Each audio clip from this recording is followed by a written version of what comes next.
Olá, boa noite. Eu sou Mariana Jungmann e você confere conosco as notícias que circularam hoje nos corredores do poder. Presidente Michel Temer viaja para a Assembleia da ONU em Nova York e ministro Dias Toffoli assume a presidência da República pela primeira vez. Enquanto isso, lá nos Estados Unidos, Temer diz que quer fazer a reforma da Previdência ainda esse ano. Os detalhes você confere a partir de agora, aqui diretamente de Brasília, pela TV Brasil, pela Rádio Nacional e emissoras públicas de todo o país. O presidente Michel Temer está em viagem oficial aos Estados Unidos para participar da Assembleia Geral da ONU e, enquanto isso, o presidente do Supremo Tribunal Federal, ministro Dias Toffoli, está interinamente na presidência da República, cargo que ele ocupa pela primeira vez. Hoje, Toffoli assinou a sanção de projetos de lei que tratam da proteção à família. Um deles é o que torna crimes os atos de importunação sexual, vingança pornográfica e divulgação de cenas de estupro. O outro promove a perda do poder familiar no caso de pessoas que cometem crimes contra o pai ou a mãe de seus filhos. Até agora, o Código Penal só previa a possibilidade de perda do poder familiar, que também é conhecido como pátrio poder, quando o crime era cometido diretamente contra as crianças. Outro projeto sancionado por Toffoli é o que dá direito a crianças internadas para tratamento médico de receberem atendimento educacional enquanto estiverem no ensino básico. E ainda foi sancionada também a lei que aumenta de 5 para 20 dias a licença paternidade dos integrantes das Forças Armadas. Na condição de presidente da República interino, o ministro também assinou um decreto que prevê um percentual mínimo de 5% para a administração pública federal contratar pessoas com deficiência. Em seu discurso, Dias Toffoli ressaltou o papel do Congresso Nacional para esse tipo de política pública e a importância do parlamento para a democracia. Resgatarmos o Congresso Nacional como aquela instituição fundamental para a democracia, onde estão representados o povo brasileiro na Câmara dos Deputados e no Senado da República, os estados da Federação. E valorizar a política como aquela que faz avançar uma sociedade. Eu já tive a oportunidade de dizer que uma grande nação se faz com coragem. Se jogar ao jogo democrático é demonstrar grande coragem. Porque o jogo democrático é um jogo difícil. E nós estamos exatamente passando por este momento do batismo das urnas, mas o fato é que o Congresso Nacional vem desempenhando e vem dando instrumentos necessários para as ações públicas e as políticas públicas. O ministro também disse que esses projetos celebram a proteção à família e à dignidade da mulher e agradeceu às parlamentares envolvidas com a aprovação dele. Olha, e lá, eu falo agora com a Carolina Pimentel, da Agência Brasil, aqui ao meu lado, porque lá em Nova York, o presidente Michel Temer já participou de eventos e, assim como o ministro Dias Toffoli, falou de democracia e disse que quer retomar a reforma da Previdência assim que o período eleitoral acabar. Boa noite, Carol. Boa noite, Mariana. Bem, o presidente Michel Temer afirmou que vai procurar o presidente eleito para propor a retomada da reforma da Previdência. Ele fez essa declaração durante um almoço com empresários promovido pela Câmara de Comércio dos Estados Unidos. E, segundo o presidente, a reforma da Previdência é essencial para o país. Vamos acompanhar aí um trecho do discurso do presidente Michel Temer. Eu quero anunciar pela primeira vez que eu quero fazer a reforma da Previdência. Eu quero, logo depois das eleições, e digo aos senhores, quando se busca fazer uma reforma da Previdência, normalmente há uma dificuldade de natureza eleitoral. Quem está habilitado a disputar eleições tem dificuldade para tratar desse tema. Ora bem, passadas as eleições, esta preocupação desaparecerá. E como o déficit previdenciário é elevado demais, nós não podemos legar a nossos filhos e netos um sistema de previdência sob ameaça. E depois desse discurso, o presidente Michel Temer falou com os jornalistas. Ele disse que conversou com investidores e garantiu a eles que não há risco de violação dos princípios constitucionais no Brasil e nem do retorno de um sistema autoritário no país. Hoje não há condições para violar os princípios democráticos. Ninguém pensa que haverá autoritarismo no país. O que vai acontecer, e é o que eu tenho pregado sempre, é o cumprimento da Constituição. O que acontece muitas vezes é que se tomou o hábito no país de descumprir o texto constitucional. Isto gera uma insegurança jurídica extraordinária. O que eu vim dar aos investidores foi precisamente essa ideia da segurança jurídica, não porque eu queira, porque o governo queira, é porque a Constituição assim determina. E por isso eu disse, não há nenhum risco de violação dos princípios institucionais no Brasil. Não há risco de retorno a um sistema autoritário, não há absolutamente nada disso. Bem, o presidente Michel Temer continua em Nova York, Mariana, porque amanhã ele vai discursar na abertura da Assembleia Geral das Nações Unidas. Carol, o presidente comentou muita coisa aí de eleições e a gente vai retomar esse assunto daqui a pouco, ainda nesse bloco. Mas antes, sobre esse discurso que ele fará na abertura da Assembleia Geral da ONU, a expectativa é que o presidente defenda a reforma do Conselho de Segurança da organização. A ampliação do Conselho Permanente, que atualmente tem 5 países, Estados Unidos, China, Rússia, França e Reino Unido, é uma demanda brasileira antiga e que vem sendo cobrada desde o governo de Itamar Franco. Além disso, o presidente brasileiro deve defender também uma política de apoio a imigrantes ao abordar a questão do êxodo de venezuelanos nas Américas. Ainda sobre a cúpula das Nações Unidas, Moisés Rabinovich fala da controversa figura do presidente americano Donald Trump e das relações dele com outros países. Confira. O ex-fogueteiro Kim Jong-un agora é bem-vindo para uma visita à Casa Branca. O mundo mudou também nas relações americanas com o Irã, com a reimposição de sanções que os aliados europeus tentaram evitar para manter o acordo de desnuclearização obtido pelo ex-presidente Obama. Trump espera, com ameaças, atrair o presidente Rouhani para uma conversa direta, mas o Irã não é a Coreia do Norte. Em sua estreia na ONU, Trump lançou o seu America First, agenda que tornou os Estados Unidos mais nacionalista e protecionista e o levou a retirar-se da Comissão de Direitos Humanos e da Unesco e agora, talvez, também da Corte Criminal Internacional, 3 instituições da mesma Nações Unidas que o ouvirá nesta terça-feira. A embaixadora americana na ONU, Nikki Haley, antecipou que o discurso de Trump será a vontade do povo americano, não o da comunidade internacional. Quem o escreveu, Stephen Miller, é conhecido pela sua hostilidade a imigrantes e a instituições internacionais, como a Organização Mundial do Comércio, nenhuma vez procurada para mediar a guerra comercial contra a China ou a sobretaxa ao metal e aço imposta a vários parceiros dos Estados Unidos. Os palestinos, os refugiados e os rohingyas estão na pauta de Trump, mas ele poderá deixá-los para a discussão na quarta-feira, durante a sessão do Conselho de Segurança da ONU, de que participará. Agora sim, nós voltamos a tratar do tema eleitoral. A gente falou aqui recentemente sobre a ação movida pelo PSB no STF para tentar evitar o cancelamento de mais de 5 milhões de títulos de eleitores que não fizeram o recadastramento biométrico. Agora, a Advocacia Geral da União e a Procuradoria-Geral da República enviaram pareceres ao Supremo Tribunal Federal se manifestando a favor do cancelamento desses títulos e questionando a ação do PSB.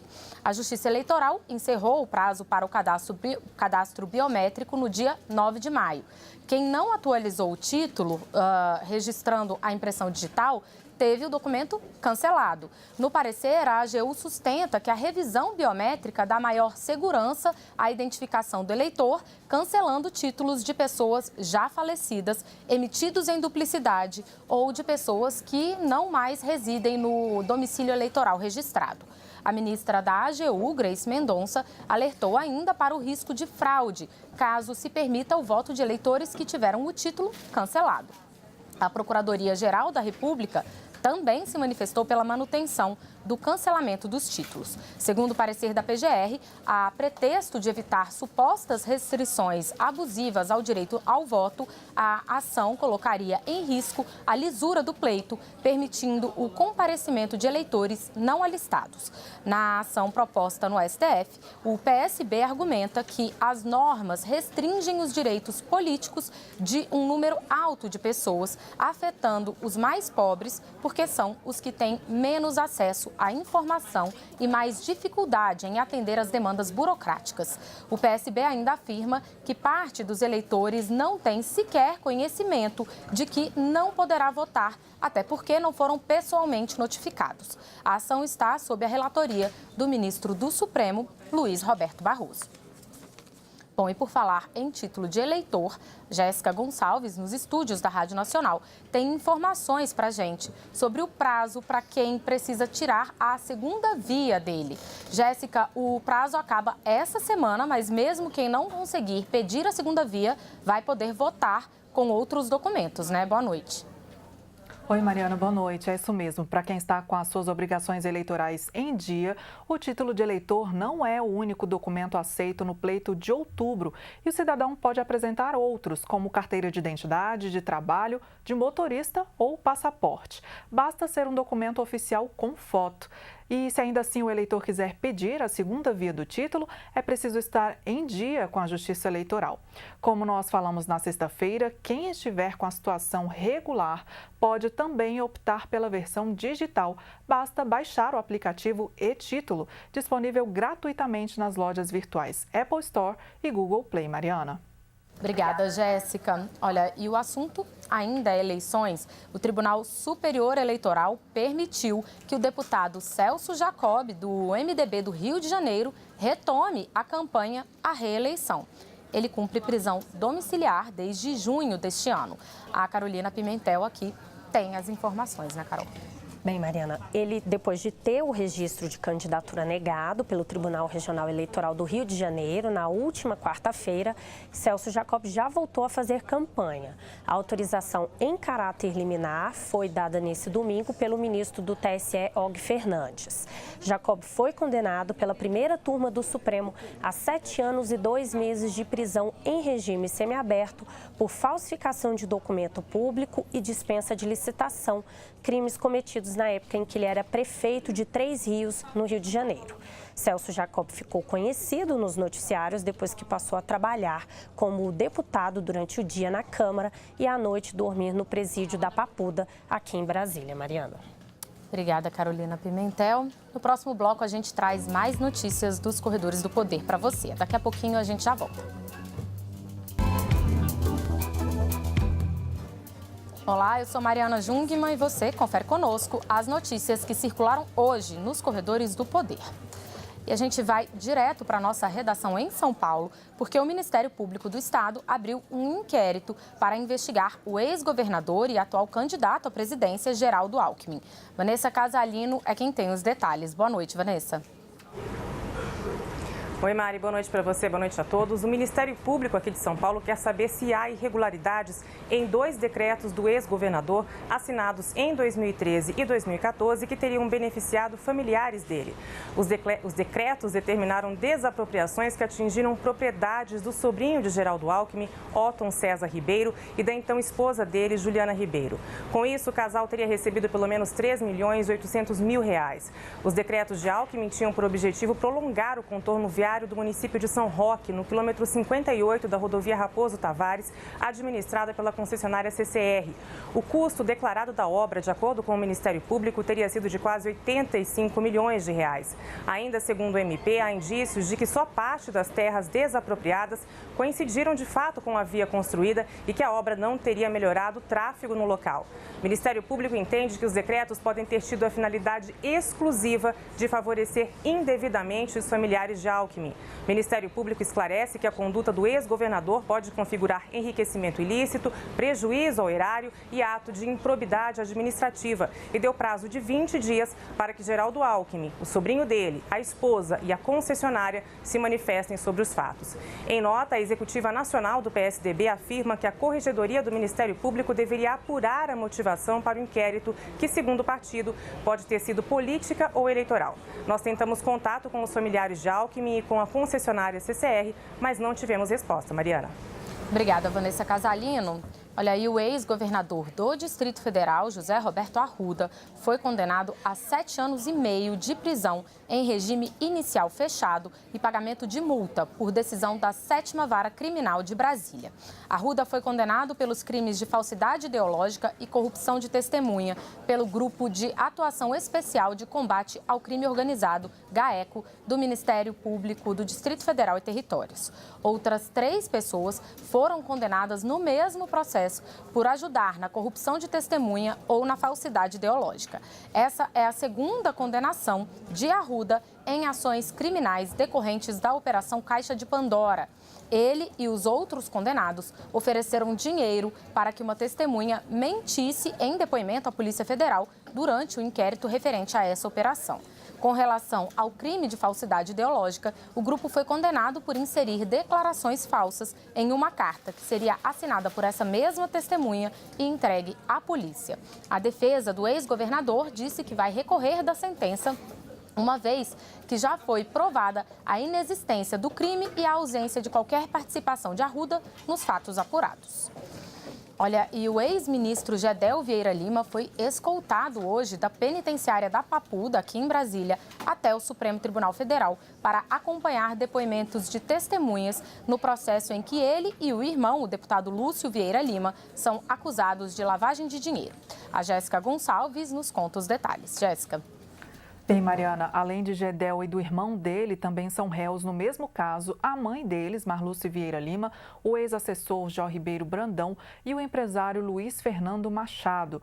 O caso está ligado aos 51 milhões de reais em dinheiro vivo encontrados em um apartamento de Salvador ligado ao ex-ministro.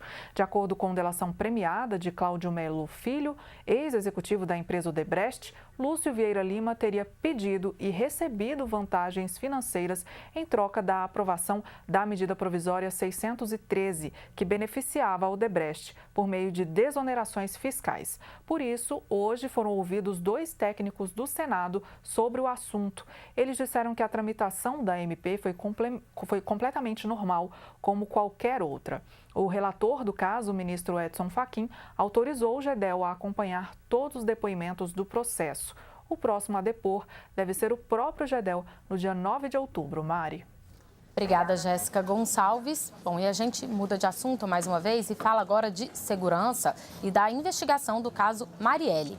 O general Richard Nunes, que desde fevereiro assumiu o controle da segurança pública no Rio de Janeiro, disse em entrevista exclusiva à Agência Brasil que pode fechar o ano de 2018 sem esclarecer o assassinato da vereadora Marielle Franco. Vamos falar novamente, então, aqui com a Carolina Pimentel, da Agência Brasil. Carol, a intervenção federal na segurança do Rio termina no dia 31 de dezembro, mas o general disse que prefere ter cautela aí com relação a esse caso, né? Na entrevista, o general Richard Nunes disse que nunca citou uma data certa para concluir o caso e que é preciso ter cautela em relação a esse duplo assassinato, da vereadora Marielle Franco e do motorista Anderson Gomes, que aconteceu em março deste ano. Ele destacou que as investigações estão fortalecidas com o apoio do Ministério Público, mas que há problemas estruturais em várias áreas e que é preciso reunir mais provas. Segundo ele, o crime foi elaborado com cuidado e a apuração está sendo difícil também. Richard Nunes também falou que o Rio vai contar com um gabinete de crise com 20 mil militares durante as eleições deste ano. O general afirmou ainda que está otimista em relação aos índices de violência no estado em setembro, que, segundo ele, devem baixar. E a entrevista completa você encontra no nosso site agenciabrasil.ebc.com.br, Maria. Obrigada, Carol. A gente, inclusive, segue falando sobre a intervenção no Rio. E aí a gente fala com o Maurício de Almeida, porque hoje foi dia de uma operação para desarticular uma quadrilha de milicianos, né? Maurício, boa noite. Conta pra gente os detalhes. Boa noite, Mariana. A Polícia Civil do Rio realizou esta operação para prender integrantes de 3 quadrilhas de milicianos que atuavam nas cidades de São Gonçalo e de Maricá, que ficam na região metropolitana do estado. 15 pessoas foram presas. Entre os detidos está um sargento da Polícia Militar, que é acusado de ser chefe de uma das milícias.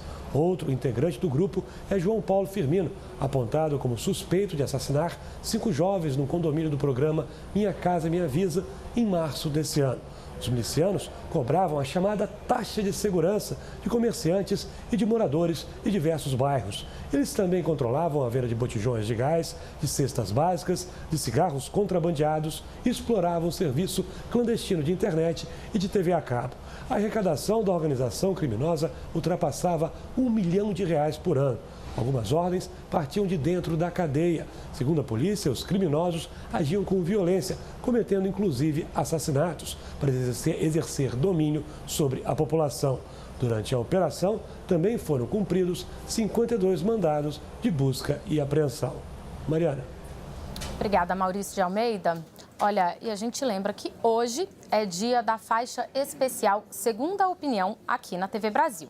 E no programa Conversa com Rosiane Kennedy, o humorista catarinense Jefferson Schroeder fala do sucesso nas redes sociais e da carreira no cinema e no teatro. Em cartaz no filme Croa em Família, na pele de Geni, o ator Jefferson Schroeder vê a consolidação de sua carreira acontecer.